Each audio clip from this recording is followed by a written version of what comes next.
Halima Mohammed, who is the first presenter, is a member Oracle College of Scholars from Katsina State College of Health Sciences and Technology. She's a lecturer and a member of Oracle College of Scholars. She'll be speaking on the topic, current situation of oral health promotion across the globe. Ms. Halima, you're welcome to the podium. The floor is yours.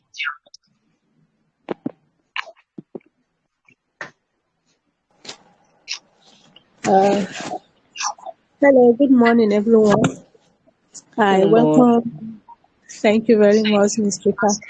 I welcome everybody to this wonderful presentation, the 13th Oraposium, and I appreciate you all protocol duly observed. I think I will have to start my presentation titled The Current Situation of Oral Health Promotion Across the Globe. My presentation, please. My presentation outline reads as introduction. I have introduction, objective, the strategy to oral health promotion, challenges to oral health promotion across the globe, and the current situation of oral health promotion across the globe as well.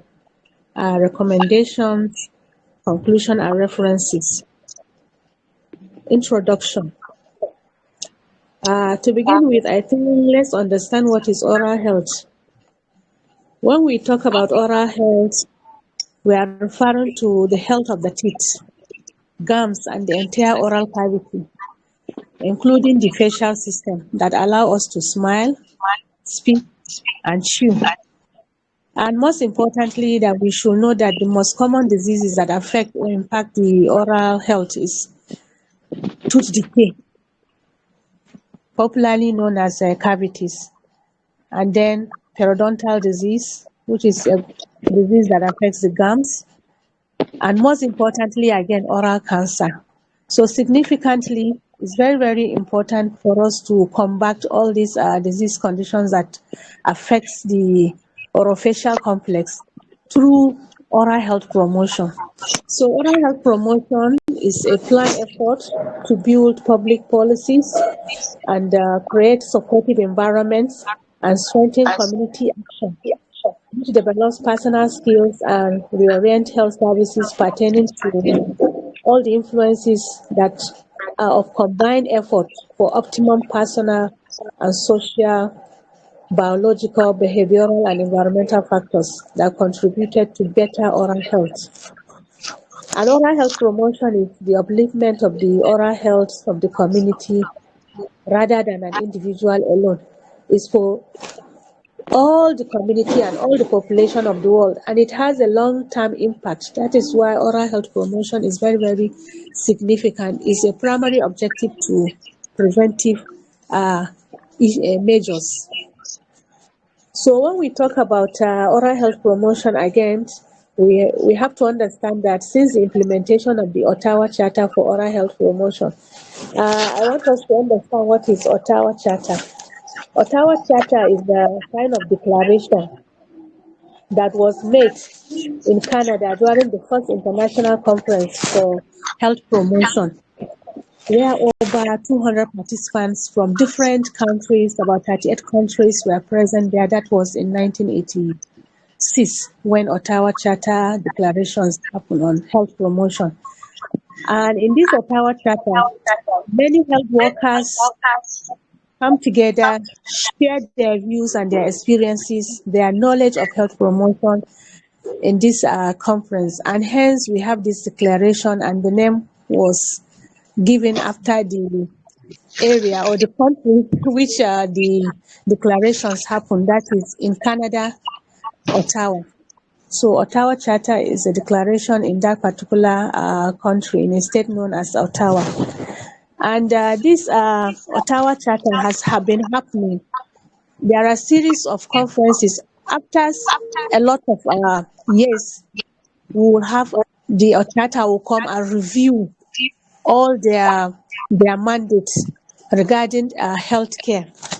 And in this Ottawa Charter, that is in 1986, they share a kind of view regarding health promotion toward year 2020 to the years beyond.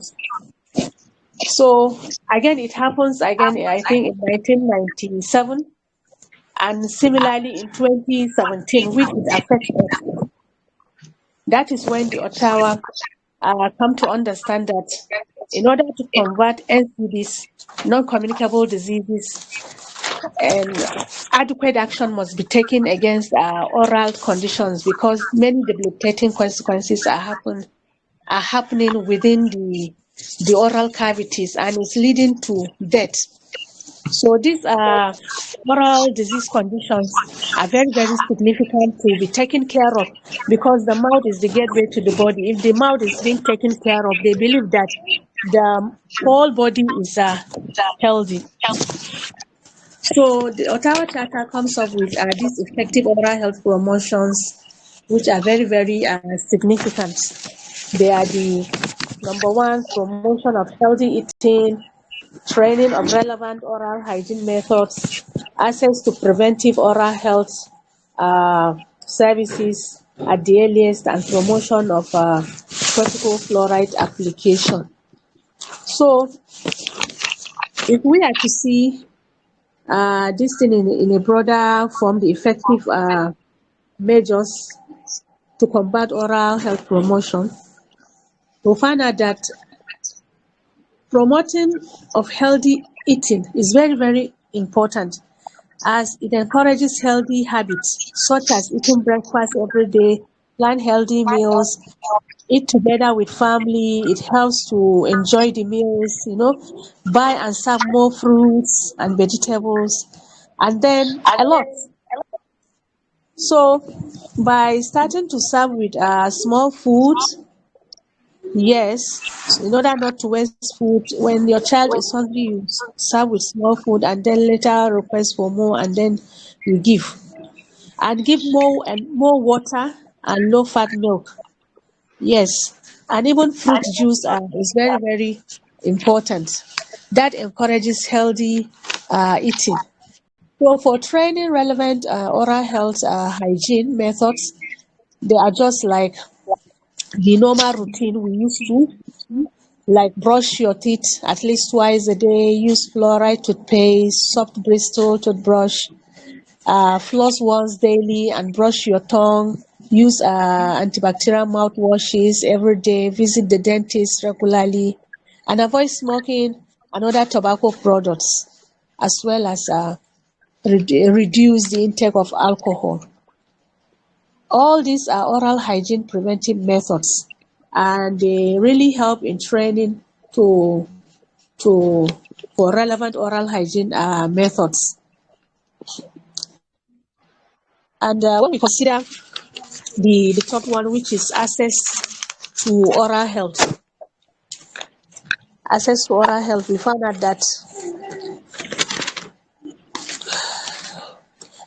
that a lot has to be done in order to make our people in the community to be able to access oral health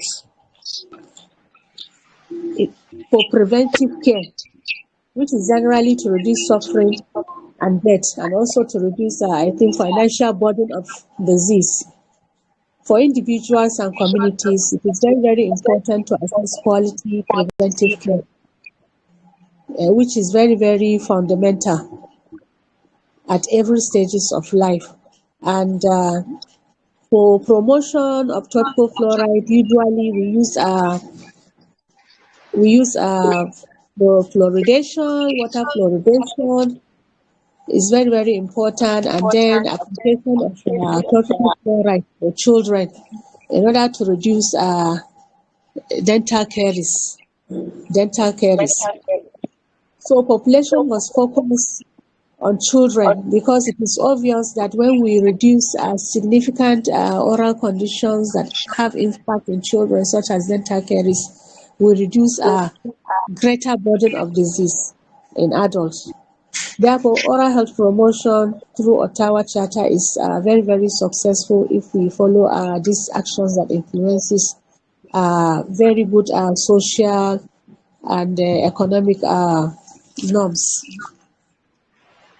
Okay, and again, when we talk about building healthy public health policy, creating supportive environment, this means that health promotion policy requires identification of obstacles to the adaptation of healthy public policies in a non-health sector and ways of removing them.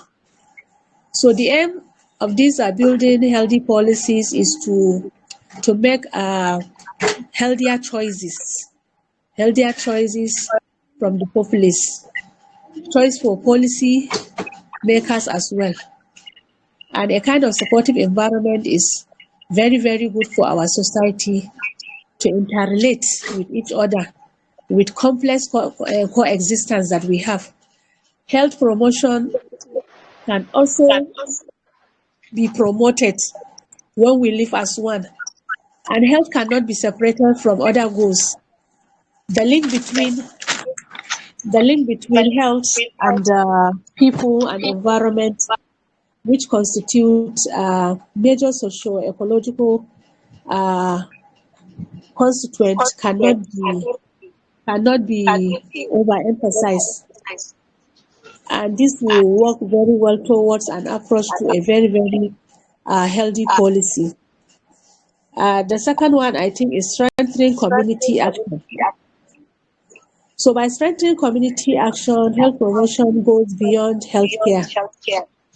Yes, it puts health on an agenda of policy makings in all sectors and at all levels, directing them to be aware of health consequences of their decision and to accept their responsibilities for health. So health promotion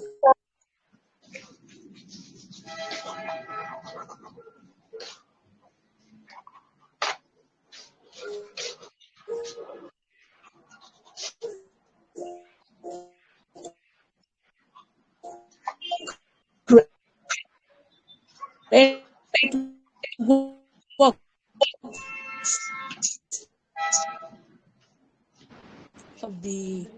of their own endeavors and destinies. So strengthening community action is very, very significant and important. The next one is developing personal skills.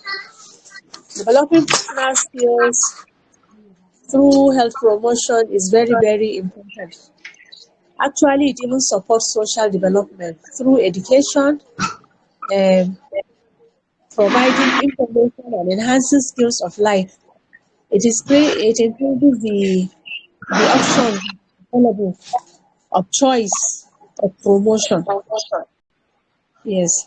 Also, by orienting health services is primarily about health sectors, changing from focusing primarily on clinical and curative services to increasingly focus on oral health promotion and prevention. This is where we are now, because the last World Health Assembly, they emphasize is that now they should shift away from rather curative to oral health promotion, because they found out significant impact of oral health promotion towards preventive major the debilitating disease consequences, those NCDs, the non-communicable diseases that are the major leading cause of death now. So through oral health promotion, they believe that we'll be able to reduce significant effects of those risk factors for non-communicable diseases. So objectives of oral health promotion globally. So the objective of oral health promotion globally is to promote oral health for 2030. Oral health objective is to prevent and control oral and craniofacial disease condition and injuries and improve access to related services. like general health. This is done through a variety of strategies or community-based programs that aim to improve and maintain population oral health. Yes, this is Vision 2030 through the Ottawa Charter, focusing on oral health promotion now. So now by year 2030, they should be able to assess the impact of oral health promotion across the globe and how significantly it reduces the effects of NCDs. Yes. So strategies for oral health promotion. So strategies to oral health promotion are many basically. Yes. So I think oral health strategies are based on evidence by WHO, which aim at building healthy population, involving all communities by combating every possible illnesses. The organization has recommended strategies framework which focuses on oral health promotion guidelines. Activities and programs include a reduction in oral health, and reduction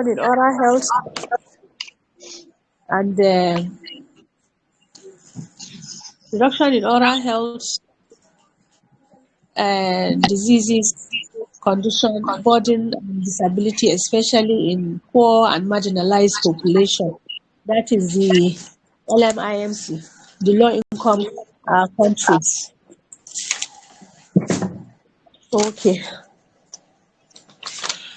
These strategies are many, as we can see, promoting healthy lifestyle, reducing risk factors to oral health, and arises from environmental, economic, social, and behavioral causes. So along with that, promote oral health through healthier food and drinks of choices. Also promote oral health by improving the levels of oral hygiene significantly, and also to improve population exposure to fluoride.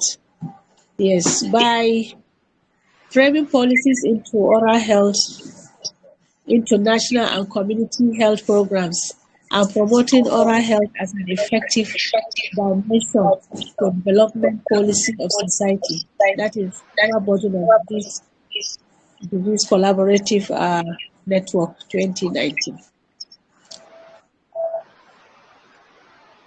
Challenges of oral health promotion. Challenges of oral health promotion. In recent times, many national health systems are not appropriately configured to provide oral health care, as universal health care coverage now becomes the stimulus for transforming health system and oral health care, which must become a prominent part of their design. Oral health systems across the globe should overcome certain challenges for ensuring the availability of equitable, affordable, and accessible oral health services and promotion. These challenges include serious shortages of appropriate trained oral health care personnel in certain regions of the world, inadequate outreach to rural and other underserved populations, treatment costs that are too high for poor and marginalized people, barriers such as inadequate transport and lack of appropriate technologies, isolation of oral health services from broader health systems, especially among low and middle income countries. MACO 2019. Yes, these are the challenges that we have been experiencing for the past decade. That oral health care has not been incorporated into the WHO's World Health Assembly's declaration then. But having come to realize that it is very, very significant to inculcate or articulate oral health promotion into the primary healthcare services in order to reduce the global burden of disease.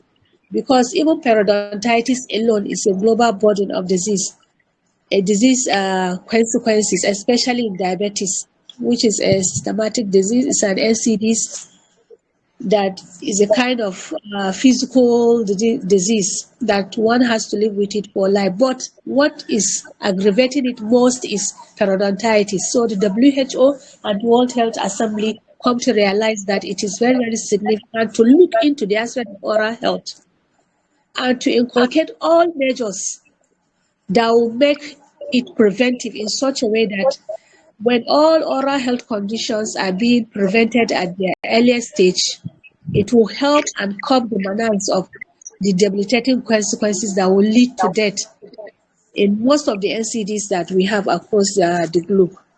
So these are the challenges, and this was the realization of the World Health Assembly, and in 2017 they were able to target it towards 2030 to see how this promotion will come into view by the year 2030, the outcome, how the risk factors will be reduced significantly to NCDCs. So the current situation of oral health promotion across the globe, as I have mentioned earlier, the World Health Assembly, which is an assembly that is being organized by WHO, has made that a historic resolution on oral health. And that is where and why we are here now, to look into the aspect of oral health. So by looking into the aspect of oral health, what we have understood is to combat by primary prevention, by oral health campaigns, oral health education, oral health awareness, changing the lifestyle and the way people think and their habits, towards oral health. So if we do that, we are preventing major conditions that will affect the mouth. And once the mouth is healthy, probably the entire system will be healthy as well.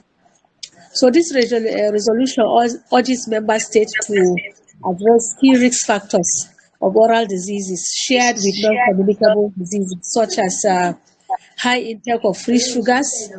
Yes, when we reduce the intake of high sugar, definitely our sugar level will not be much in our bloodstream, and it will not be there in our saliva in order to aggravate those microorganisms that are responsible for periodontitis. And when there is poor healing, when the gums are severely damaged, definitely it worsens diabetes, especially in diabetes that has to do with sugar and excess sugar that causes dental caries. All this has significant effect and has link. They are interwoven with one another. So if we take free sugars, we are limiting dental caries indirectly, and then periodontitis indirectly, and significantly diabetes consequences will reduce as well. So these are what WHO and the World Health Assembly is trying to share with us and highlight with us, and to make us make judicious use of it by incorporating this habit in our population. And reduce tobacco significantly. Tobacco is linked with cancer, oral cancer. So when we reduce tobacco of any type, whether smoked, whether smokeless tobacco, will reduce significant effect of oral cancer and general cancer as well, because they are interrelated. Once one is having an oral cancer, you'll be having one or two cancers around the region, maybe cervical cancer, uterus cancer, or breast cancer as well. So when we reduce significantly the effect of tobacco use, the use of tobacco, and the harmful use of alcohol as well, we are significantly reducing a lot of NCDCs. The debilitating consequences, the risk factors are being reduced as well. So it is very, very important factor that the WHO and the World Health Assembly happen to realize and try to see how we combat this effect and what we are going to see by year 2030, whether significantly this will be reduced. So it recommends a shift from traditional curative approach. Yes, basically the World Health Organization, health promotion, there then was towards curative and treatment actions. So now they are including promotion of oral health within the family, schools, and workplaces. Everywhere oral health should be promoted, and this includes everybody. The whole nations of the world must adopt to this.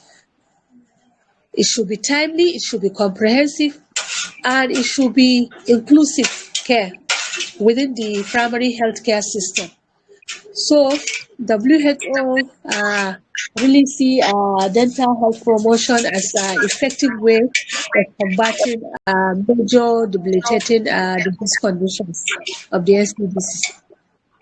Current situation continue. Meanwhile, the structure and the efficacy of oral health system vary in low and middle income countries with critical shortages of oral health professionals. Yes, this is evident. We don't have enough and adequate oral health personnel that will combat all these actions, that will carry this oral health promotion into action and make it a kind of campaign. We don't have such kind of number in our population, and this is the major factor that is affecting us, and that is why it is important we should include all the sectors of health so that they come into it, and we see that this measure is realistic by year 2030. Because we are poor and middle income countries, we have all these shortages. But in the developed worlds, they have passed through that level. They have passed through that level. Like in the UK now, more than 90% of their population are not having oral diseases condition, except the lower percentage that are into tobacco and alcohol. Most of their debilitating disease condition is cancer, not caries or periodontitis, because they are past that level. They are taking adequate care of their citizens. So globally, underprivileged people are severely inadequately affected. So by primary oral health care and treatment of diseases, which is costly in our areas here and unfair. Unfair in the sense that it's not accessible everywhere. So introduction of health promotion in schools encourages healthy lifestyles and oral health among children and youth. Publicly funded care for older people in improving oral health and quality of life is quite essential. This is by Bamede et al. 2017. Recommendations. Recommendations are many, but we've shortened it to this. Number one, there should be an integration of oral health promotion and education activities with disease prevention and control related to other NCDs to improve population health and reduce health disparities. Number two, there should be integration of oral health into health promotion services and activities in all types of settings such as schools, nursing homes, and end-of-life care facilities. And then again, there should be also integration of oral health education, screening, prevention, and promotion into primary healthcare to ensure the equitable and holistic provision of oral health throughout life. Last but not the least, integration of oral health into general health and vice versa in professional education, training, and research is very, very paramount. To conclusion, best practices in oral health promotion and prevention can take various forms, be it education, health promotion, integrating oral health promotion into general health promotion programs, policy changes which promote better oral health, the provision of care services or programs specifically designed at addressing oral health inequalities and implemented through various interventions applying the Ottawa Charter guidelines references. Thank you very much for listening. Thank you very much. Thank you.